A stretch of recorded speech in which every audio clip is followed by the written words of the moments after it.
Hello hi नमस्कार जय जगन्नाथ। आज एक नुआ वीडियो को स्वागत करुँची मु प्रियंका। आपण समस्त को स्वागत मन खजाना यूट्यूब चैनल को। तेबे आज जो रेसिपीटा मुझे आसी से देखिक अलरेडी जानीपे अंडा चप। शीत दिने गरम गरम अंडा चप खाए मस्त लगे। तेबे चलतु अंडा चप बनैबा आ टेस्ट करवा देखा केमती हो। तेबे अंडा चप बनवाई मुझे गोटे प्रेसर रे मुझे 4टी अंडार चप बनई से प्रेसर रे मुझे किसी आलू नहीं 6 ରୁ 7टा आलू नहीं 4टा अंडा देकी आपको प्रथम 2टा सीटी देकी सीझे नेबी। 2टा सीटी पूरा भल भाव में सीझीज। तेल गरम कली जीरा देली पियाज भल भाव में भाजीगला अदा रसुण पेस्ट गोटे चमच पकईदेली।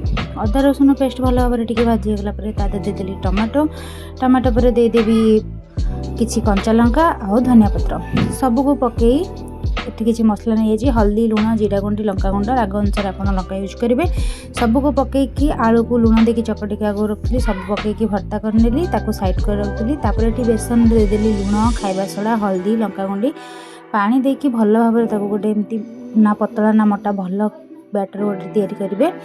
तापर एमती अंडा थे आलू देकी गोल गोल करके बेसन रे बुड़ेकी भल भाव में छाणिबे।